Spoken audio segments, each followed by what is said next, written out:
Aggressor Adventures. For over 35 years, we've designed adventure vacations around the world, helping travelers experience the majesty of the oceans and the call of the wild on our dive trips, river cruises, and safaris. From the Galapagos Islands and the South Pacific to the land of the Faroes on the Nile River, with personalized service in every vacation destination. Aggressor. Adventures of a lifetime. From the Apostrophe Podcast Network. Hello, everybody. You're surviving life with Les Stroud.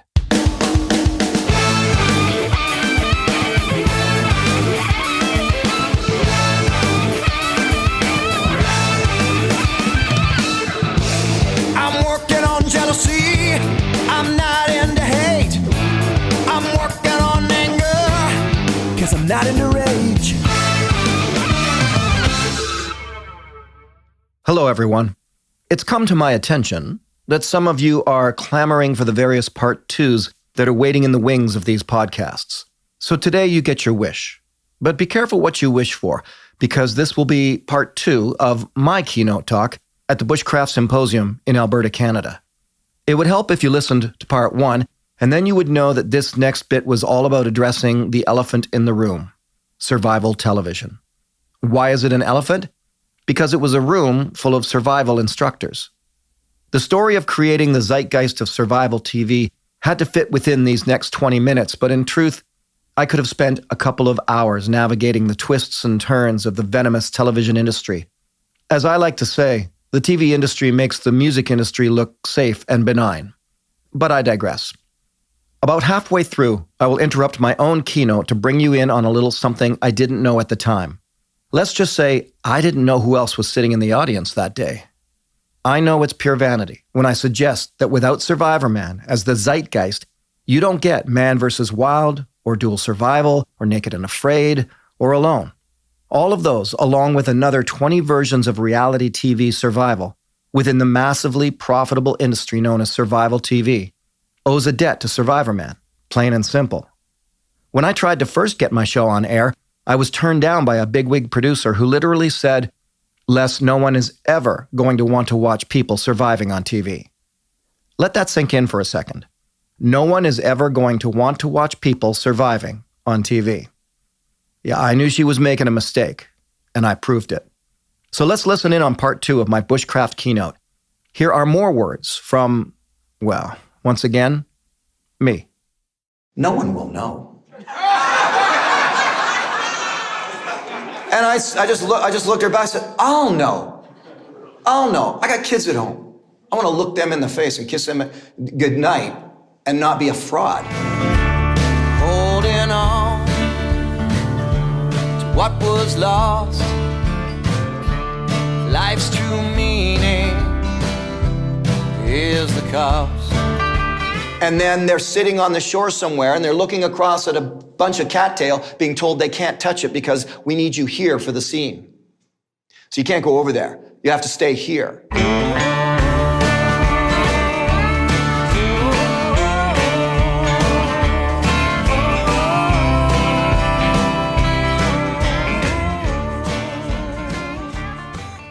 To go to the elephant in the room, which is the fifth category, television survival. Yeah. Sorry. Why is it even an elephant in the room? For this, I need to give you a little bit of a history lesson. Rewind to a film we were talking about recently, which was an NFB film, very cheesy, very cornball, done in the 70s. It's about a guy who goes out to survive overnight. And you could kind of see how it was really poorly put together. I watched that in survival class. And I remember watching that. And for clarity or full disclosure, I had a background and have a background in rock and roll and music, and I worked on rock videos and produced rock videos, all before my survival days. So I understood filmmaking and editing and camera work. Okay, so I'm watching the film, and I'm thinking, damn, that's really poorly done, but that's a good idea.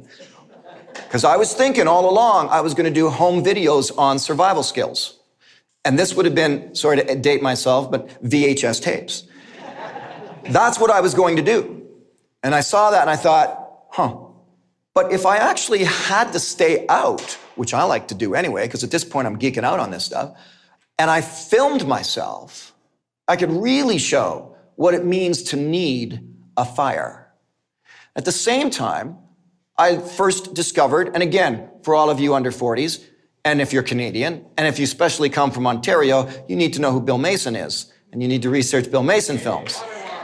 Well, that's right. And again, once a year, watch Water Walker. February, when it's snowing, watch Water Walker. And Drool. So I knew that he was the only person with a Bolex big heavy that ever filmed himself, and I thought, I can do this. Fast forward to 2000. I'd had all those years of being an outdoor guide extraordinaire, whitewater canoeing. I ran dogs for 3 years, winter camping, and all, snowshoeing, and everything, all of that stuff that we love, backpacking and hiking and sea kayaking, all of that stuff that we love. I did all that, but I also did survival constantly. I apprenticed, I ran my own company, I taught the wild edible plants courses, I did all that. And what that did, by the way, as an outdoor guide, was it really enriched me as a guide, because I was the one geek working for Blackfeather Wilderness Ventures. When we go on a hike and I go, oh, hey, everybody, you know you can eat these. And I was that guy, which, by the way, for clarity, we are all survival geeks. That's why we are here. Outside of this building, they think we're weird.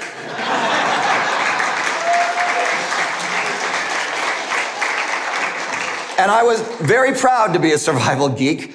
But on the other hand, my old performing juices have never died, and I thought, but I can make it cool. So I've got that film in my brain, and Water Walker in my brain, and rock video making in my brain, and all these years of teaching and learn survival in my brain. Now I go out and I spend a year living in the woods, and we did it as if it was 500 years ago. No metal, no matches, no plastic, no nylon. About 3/4 of the way through, we did have to compromise with a trapper's tin wood stove, that kind of, and an axe. But I went out with my wife at the time, and we spent that year living in the bush. And I thought, I should film this. The only other type of filming like this going on really was Warren Miller. So I filmed it. Now, all of the survival films, you say, oh no, but there was survival films going on. No, they sucked. The survival films that existed, if they were produced by a survival person or a bushcraft person, were terrible filmmaking and were very hard to watch. We as geeks would watch them religiously, more than once. But as a filmmaker, the other version were the filmmaker versions. Usually, local news team comes out to film Bushcraft Symposium, right? And their filming is very good, and their stories suck because they don't know how to do a firebow. They don't know the skills. They don't know the rich texture and the beauty of sleeping in a shelter all night. They don't know that. They just need to shoot with their Sony Betacam, get the shot, get the B-roll, get out, get it on the local news. So those existed. That's all that existed. I will give a kudos, by the way, and again, this is part of your history lesson. I'll give a kudos. I did actually love Bush Tucker Man. I thought it was cool. He didn't actually go out and survive, but he was teaching really wonderful skills. I caught him sort of at one point going, oh, this guy's cool. And not being in the UK, I had not seen any of the Ray Mears stuff. There was just Bush Tucker Man. That was about it. But then along came, I'm sorry to even say the word, it's like speaking Voldemort, Survivor. Survivor came along, Mark Burnett's Survivor series, and what happened was I had released Snowshoes in Solitude, the year about living in the woods.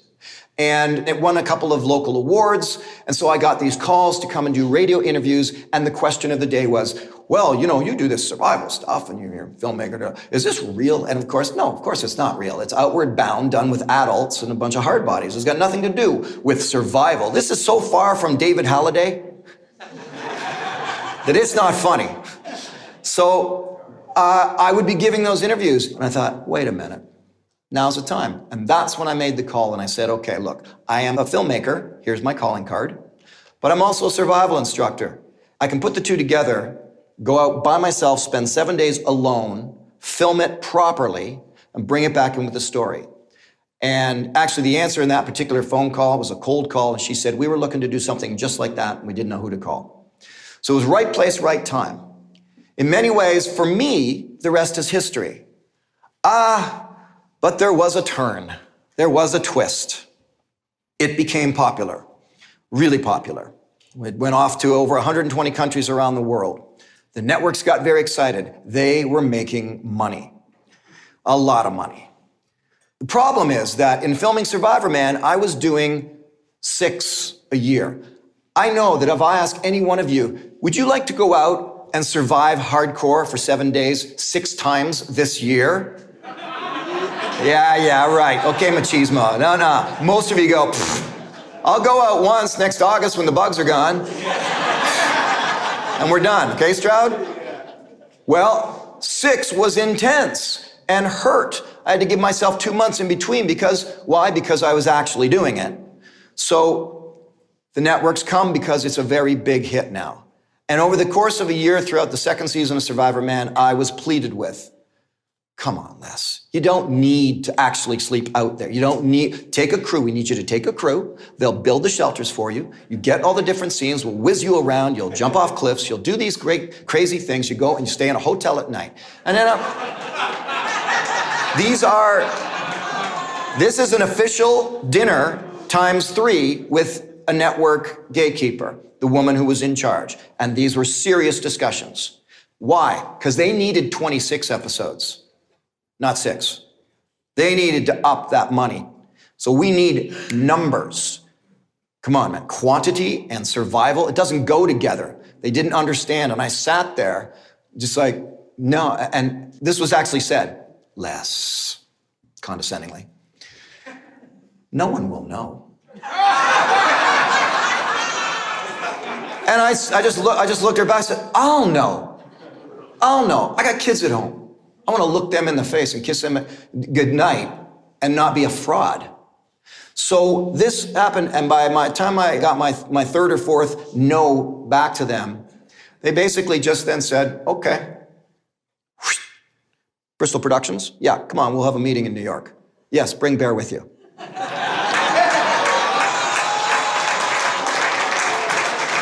So there was an official meeting in a boardroom with all the executives, Bristol Productions, Bear Grylls. They watched every single Survivorman episode. I know this for a fact. And then they were told, go everywhere that Les just went. That's how they created the first season. The first season of Man vs. Wild was meant to be, he's really doing it. No matter what he says, and no matter what anybody else says, I was there when they got sort of caught, like that he stayed once. And the whole thing was manufactured and staged. They pulled the entire first season off the air, re-edited it, put it back out, reducing all of the blatant lies. That is how it started for that version of what happened. Allow me to interject a little more clarity to this moment. In fact, 5 of the most blatantly faked episodes of Season 1 of Man vs. Wild, too far gone to re-edit into something seemingly authentic, have never been re-released. After that, it simply became a game of constantly increasing the disclaimer off the top of the show, combined with a lot of backtracking saying, oh, no, we always meant to show that there was a camera crew. No, they didn't. If you truly listen to when certain people speak, for example, Bear Grylls, listen carefully, because in his case, he speaks in perfect political rhetoric, leading you down and away from your original question without ever answering it honestly. He did it on Letterman. He did it to a young boy in Australia at a meet and greet. And masked by his charm, he never falters in his concealment of the truth. According to one of his survival consultants, he used to walk around the set of Man vs. Wild saying, I hate this survival shit. I was also told by my moles at the network that they spent an incredible amount of money, into the millions, to buy his ratings and propel Man vs. Wild, a show they owned, past Survivorman, a show they didn't own. In the end, why do I care? I care because somewhere, some young person is being taught the wrong kinds of survival skills. And I can lay the blame on the heads of the TV producers, but the participants, like Mr. Grylls, and like those on the show alone, always have a choice to go along with it or not. Bear wanted to be a TV star. He clearly got his wish. Authenticity be damned. Little old me over here, making 1/200th the amount of money that these next groups of people were going to make, didn't give a crap. Why? Because I knew Dave Westcott's book and Morris's book and David Halliday. I'd spent many, many nights busting my knuckles trying to flint knap an arrowhead.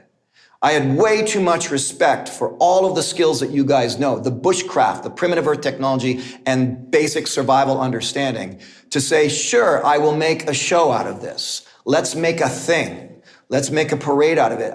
And so you have this situation that developed where that show blew things up, and from then the cascading of shows, you know them all. Reality is every single one of those shows had to be staged, because you cannot actually do this again and again and again without killing people. So things had to be staged. Why else did it have to be staged? Because in many ways, it's freaking boring out there. It's boring. I got accused of having a boring show at times, because it is boring. Sure, it's great while you're working on your firebow. Sure, it's great while you're building up your A-frame. But how many hours of the day when you're actually alone out there and spending all that time, do you get pretty lonely? You just want to see your partner again, your kids. It's lonely and it's boring. They couldn't have that. And so the manufacturing of the storyline is what began. And how does that even happen? Well, for example, we'll take a show like Naked and Afraid or Alone. The situation there is, this is the one give back I'll do. This is me now addressing the elephant in the room. The situation I will give, because I have met some of the people who are on, is that, are they actually suffering? In the case of Bear, no. In the case of Dual Survival, no. 5 Fat Guys in the Woods, no. On and on it goes, no. However, in Alone and Naked and Afraid, they really are hurting. They really are suffering. The problem is they're not hurting because of a realistic survival situation. They're not hurting because they're dealing with a realistic, they are non-survival instructors being asked to do skills they know nothing about because a producer in LA opened up Morse's book to page 63 and said, let's do this one. Hey, we'll get them to do this. Hey guys, look at this one. We'll get them to do this one. And then they're sitting on the shore somewhere and they're looking across at a bunch of cattail being told they can't touch it because we need you here for the scene. So you can't go over there. You have to stay here. And the same thing with Alone. There are producers who know nothing about what any of you people know who are dictating these survival stories. This is the elephant in the room. This is watching what all of you have created and been impassioned by and in love with for all these years be bastardized by people who don't care about firebows. They don't care what a basswood tree really looks like. They don't care about flint knapping. It became this other thing. Okay, I'm going to interrupt myself right there to point out what I didn't know about the audience that day, and it's this. There were 9 people sitting there who had actually all been on the show Alone, as well as the head survival instructor for the series. In truth, they were hurt by what I said, because they did indeed love the skills, and many of them were indeed instructors, and most of them were Survivorman fans. The fault was mine because I hadn't been clear enough in my talk. My strongest criticism was truthfully pointed at Naked and Afraid, Dual Survival, and Man vs. Wild, amongst many others. In fact, it's true, and I'm not backpedaling here, that I do give credit where credit is due. And it's easy to tell that contestants, and that's an important distinction, by the way, on the show Alone are truly hurting, surviving, and suffering, and for the most part, except for the camera crew coming in to get their footage and give them batteries and check on their health regularly for the sake of the insurance company, they are alone. By the way, whenever I speak with disdain for survival reality television, I do not include Ray Mears. That guy is, and has always been, the real deal. Now here's the rub about those 9 people, and head instructor for the show Alone, that were in the room. In the end, I did get together with them to chat. They kind of cornered me, actually, a day later. I apologize for not making myself clearer of who was in my sights in that talk of mine, mostly Naked and Afraid, as I know they, on Alone, were experiencing, to some degree, actual survival during their stint on the show. Then they explained to me that, in fact, Alone contestants go to a survival boot camp where they watch, wait for it, Survivorman episodes. And consider this story. One of the contestants on Alone said, well, in fact, I made a net and caught 5 fish with it, but they wouldn't show it. They cut it all out. And I said, you've just made my point for me. You made a net and you caught 5 fish, and the producers took it out of the show because then you don't look like you're suffering, which is what they need for ratings. My point entirely. I would have highlighted all of that if I was producing because it's beautiful. And so that is who was getting my ire up when I said they don't care about this stuff. the producers in Los Angeles or wherever who are editing contrived scenarios any way they want to make a show to get ratings, to make money. Survivorman is a documentary series. The rest of them are staged reality shows. So in the end, we made friends, and they are to be respected for going through their various ordeals while making the show alone. But on the matter of claiming innocence as to knowing they will have no say in the editing of the show or of their stories, well, you can always say no. From the album Off the Grid, Barn Sessions 3, this is my song, The Cost.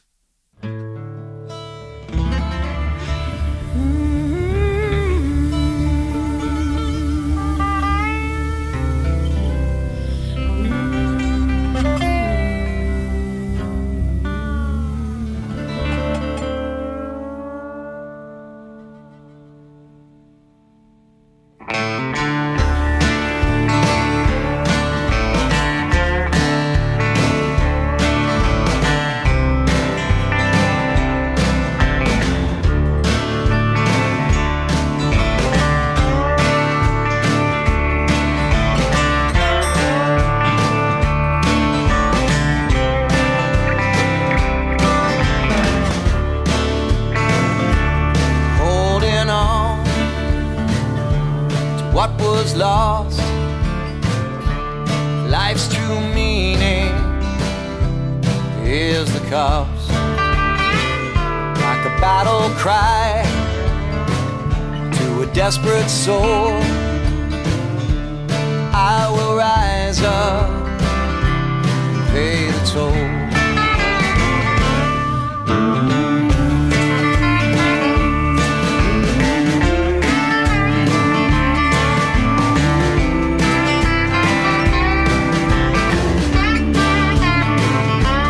Darkest night, longest day,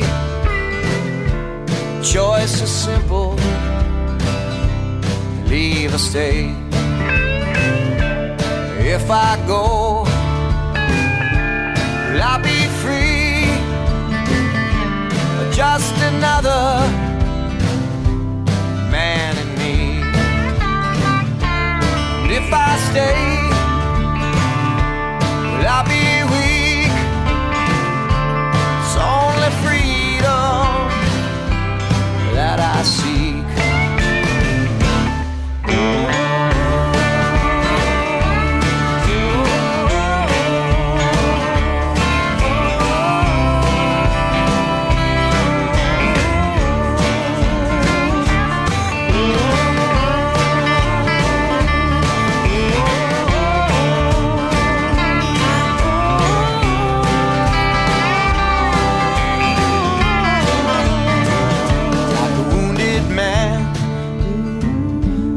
Endless war, I search for something more. What I find, seldom truth, seldom freedom, seldom peace. Holding on to what was lost, life's true meaning is the cost.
You're Surviving Life with Les Stroud.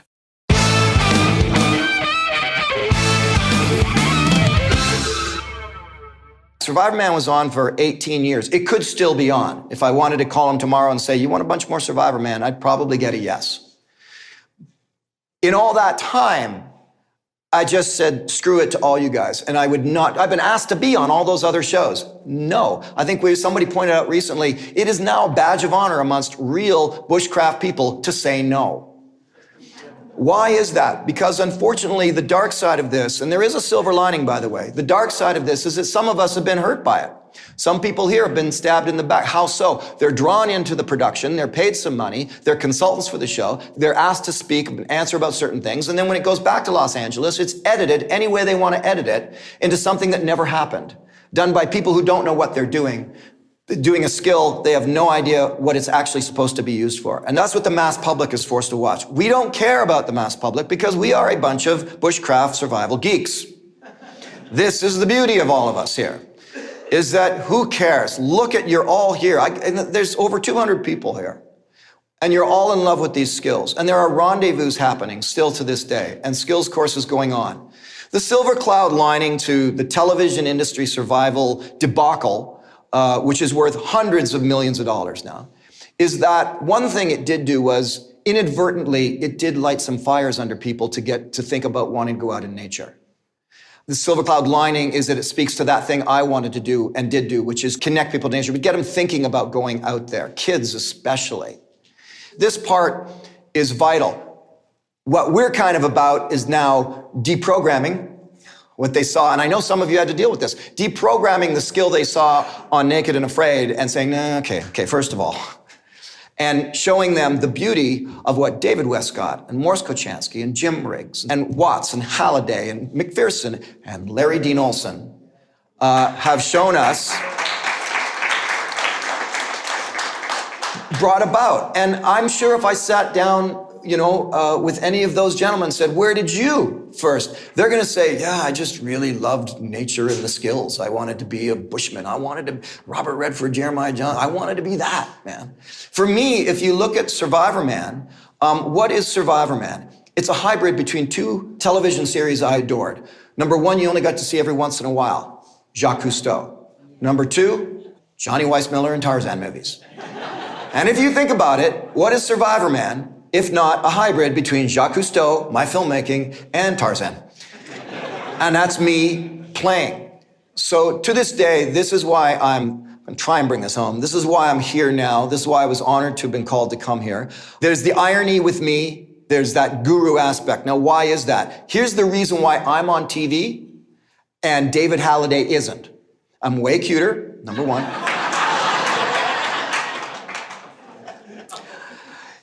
I'm a showman. That's what I love, presentation, storytelling. I mean, it's what I love about my music and my writing. Every song I write now is about connecting to nature or a call to action or celebrating nature.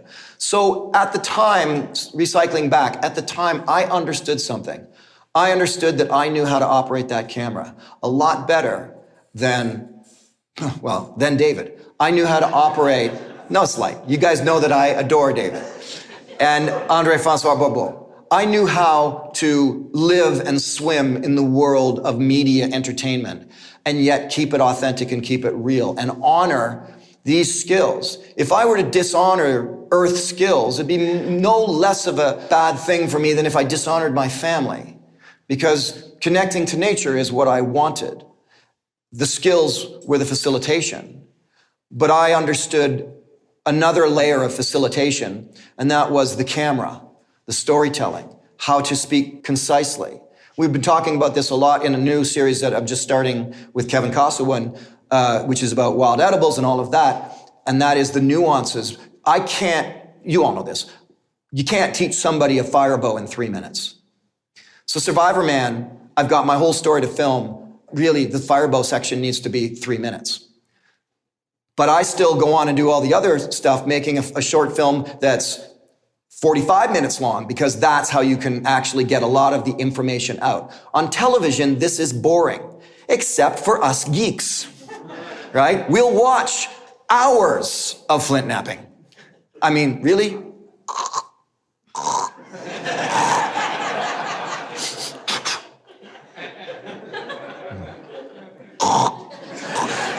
We'll sit there going, oh, a copper tip.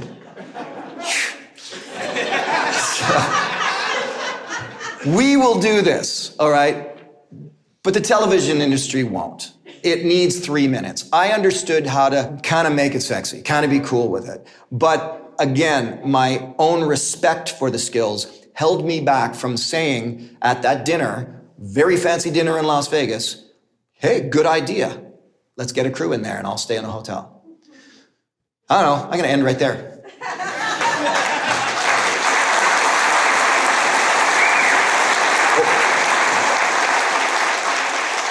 Found it. So at this point in the keynote, it was the standard Q&A session. And I thought I would leave in one of the questions for you. And it was about 2 things. One was that he was making a point against mine, that your 5 senses come alive in the wilderness to create your 6th sense, which we call instinct.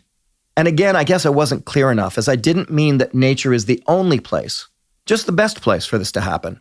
And his point was that you can have that happen in the middle of a city, sitting in your cubicle in an office. Okay, fair enough. And the second part of his question was about my thoughts of appearing on First Man Out.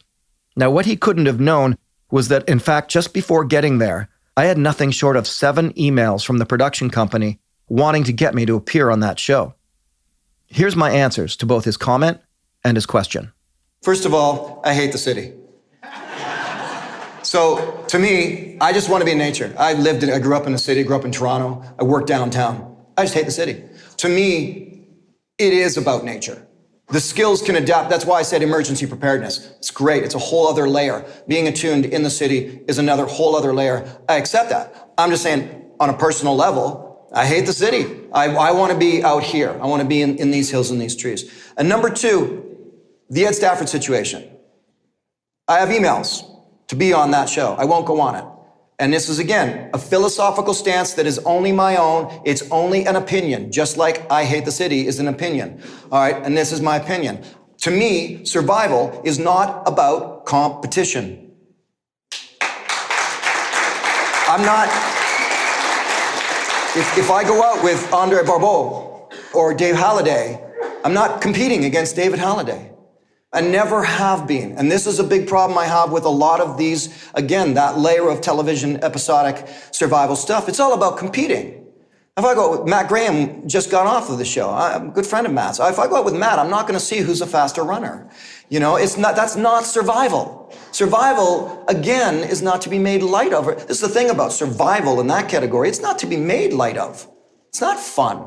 It's not, oh, I got better leg muscles and I'm more ripped than you. That's not it. Survival is something you get through, and knowing all these other skills will help you to get through it. But I do have obviously, even with a little bit of an irk and an ire up on shows that make survival be about competing. If we go back to the primitive earth technology, again, aloneness is banishment. You know, community is surviving. Community is thriving in nature, with nature. So that's just, purist or not, right or wrong, it's just my opinion. That's where I come from. I left the instructor for the show alone with a parting thought. Tell your new contestants at Survival Boot Camp, in between watching episodes of Survivorman, this. They only have control of 2 things, what they say and do on camera. So if you make an amazing fishnet, then make sure that it's in behind you in every single scene you shoot. If you catch a bunch of fish, talk about them constantly. In essence, you still have very little control on what they're going to do when they get back to their edit suites, but make it as difficult as possible for them to manipulate your words, turn around your story, make it look like things happened that didn't, and make it look like things didn't happen that did. I know how exciting it must be to get a chance to be on one of these shows. But unless you're interested in being in a reality series akin to Hollywood Housewives or Jersey Shores, then do this. Try to keep things as straight as possible so they can't turn your words around on you. Because you know at some point, the editor and the producer are going to be in that edit suite, cursing you, scratching their heads, and then finally admitting, okay, I guess we have to show the scenes with the fish. Otherwise, we can't tell his full story. And when the real story comes through, we, the viewers, get to see actual survival, not some silly, made-up scenario by a producer in Los Angeles who doesn't know the difference between a hiking boot and a snowshoe. The story of survival television will always be much bigger than I can squeeze into this little chat. In the end, if I were to say to you, I'm not bitter about the heads of Discovery Channel taking my idea and concept, Survivorman, and ripping it off to capitalize on my creativity to make up for their lack of creativity, well, I'd be lying. I'm only human.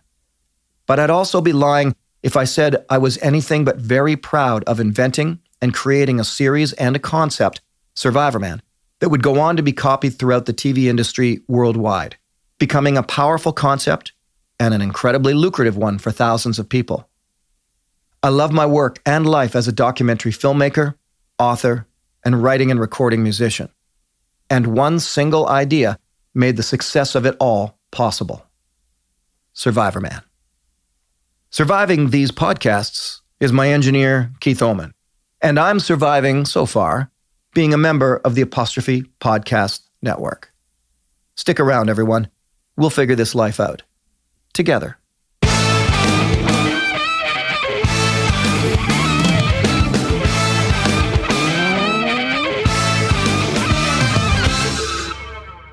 Oh, wait, hang on.